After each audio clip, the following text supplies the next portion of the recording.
Good morning dear students. आज अपन देखते हैं अपनी एक्सरसाइज 3।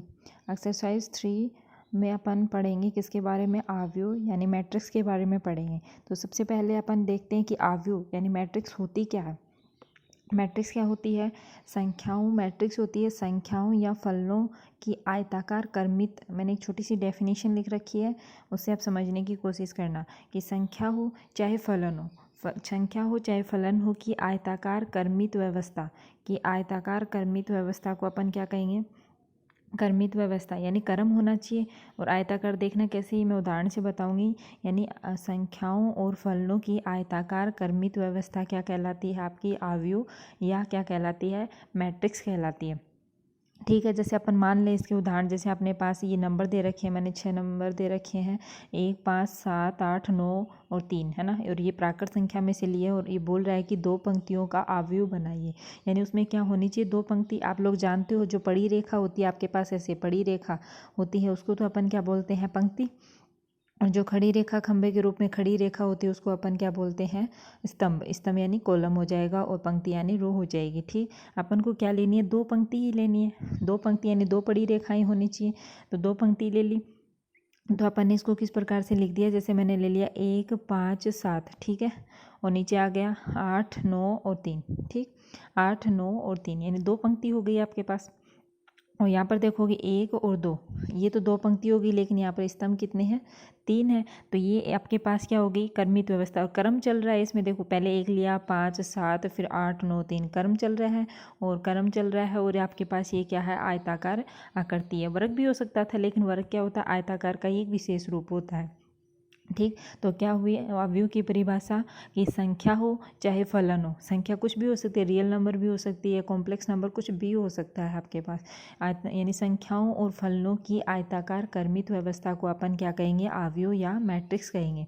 ठीक, अब अपन देखना आव्यूह या मैट्रिक्स को अपन क्या किस प्रकार से शो करेंगे? अंग्रेजी वर्णमाला के बड़े अक्षरों से, है ना। ABCD PQR कुछ भी ले सकते हैं। आव्यूह या मैट्रिक्स को हमेशा अंग्रेजी वर्णमाला के बड़े अक्षरों के व्यक्त करेंगे, जबकि उसके आपके आव्यूह या मैट्रिक्स को तो अंग्रेजी वर्णमाला के बड़े अक्षरों से व्यक्त कर दिया, लेकिन उसके अंदर जो एलिमेंट अवयव होते हैं उनको अपन कैसे करेंगे?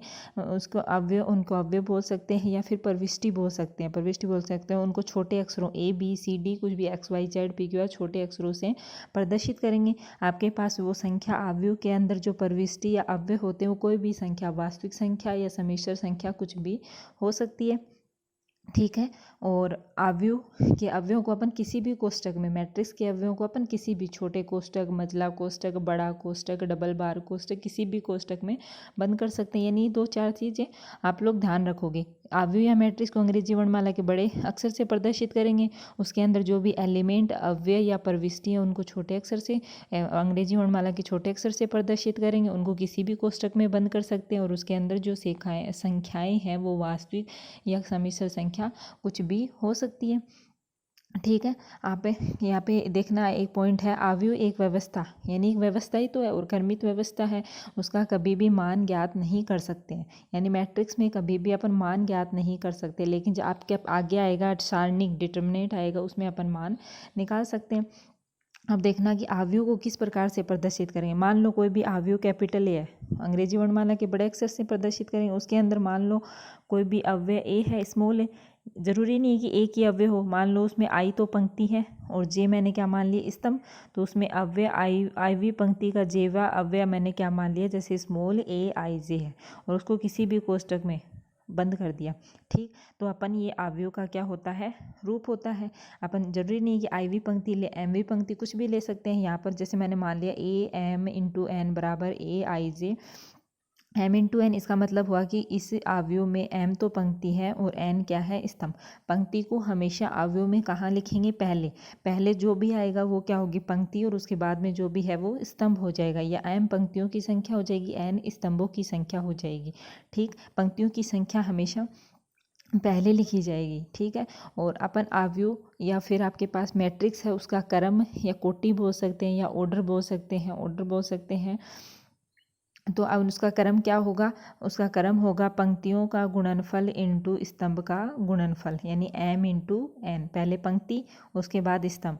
तो क्रम क्या हो जाएगा, पंक्ति का गुणनफल इंटू स्तंभ का गुणनफल, यानी क्या हो जाएगा m क्रॉस n, क्या हो जाएगा उस अवयव का क्या हो जाएगा क्रम, कोटि, या फिर क्या बोल सकते हैं अपन ऑर्डर बोल सकते हैं। ठीक है, इस प्रकार से ज्ञात कर सकते हो। जैसे मान लो आपके पास एग्जाम्पल है ये 2 क्रॉस 2, 2 क्रॉस 2, यानी इसमें 2 पंक्ति हैं 2 स्तंभ है ना। तो अपन ने ए आव्यूह ले लिया, तो इसकी कोटि कितनी आएगी, पहले पंक्ति 2 और फिर स्तंभ गुणा 2, यानी इसका क्रम क्या हो जाएगा आपके पास 4। इसी प्रकार से यहाँ पर स्मॉल ए आई जे क्या था, यानी आई जे स्मॉल आई जे क्या है, आई वी पंक्ति तथा जे वे स्तंभ का अव्यय क्या है आपके पास स्मॉल आई वी। स्मॉल ए आई जे इसको अपन क्या बोल सकते हैं, कई प्रकार से इसको बोल सकते हैं कि आई वी पंक्ति जे वे स्तंभ का अव्यय है, या जे वे स्तंभ वह आई वी पंक्ति का अव्यय है।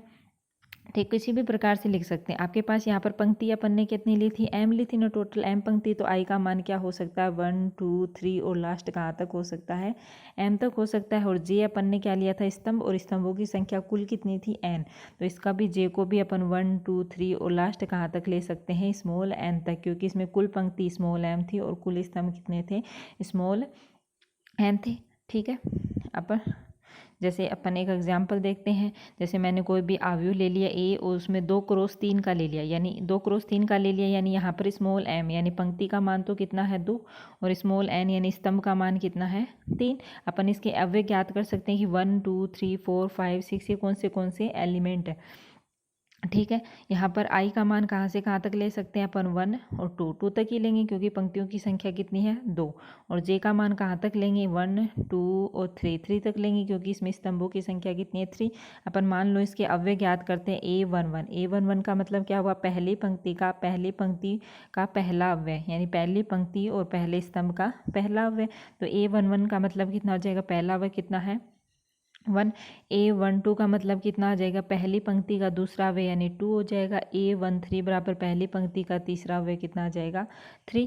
इसी प्रकार से a21 का मतलब दूसरी पंक्ति का पहला अव्यय 4, और a22 यानी दूसरी पंक्ति का दूसरा अव्यय कितना हो जाएगा आपके पास 5, और लास्ट क्या a23 दूसरी पंक्ति का तीसरा अव्यय कितना हो जाएगा 6। आ गया समझ में, आप कर सकते हो, बहुत ईजी एक्सरसाइज है ये।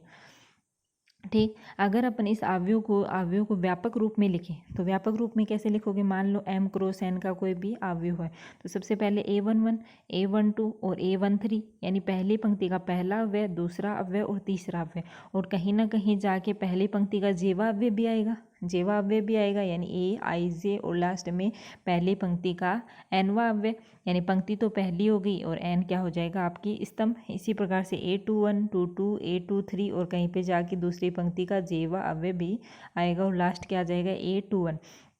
अब अपन इधर लेके चलते हैं स्तंभ में, तो आपके आई वी पंक्ति का पहला अव्यय भी आएगा, आई वी पंक्ति यानी टोटल पंक्ति टोटल तो m पंक्ति m है, लेकिन अपन मान रहे हैं कि a i j कहीं ना कहीं तो होगा, यानी आई वी पंक्ति का पहला अव्यय ai2 ai3, और ये कहाँ पर आएगा aij, यानी आई वी पंक्ति का क्या हो जाएगा आपके पास जेवा अव्यय, और लास्ट आई वी पंक्ति का n अव्यय।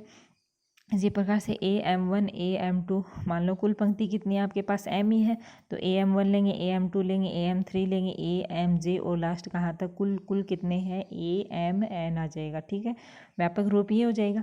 अब देखना अवयव में विकीर्ण क्या होता है, अवयव का विकीर्ण क्या होता है।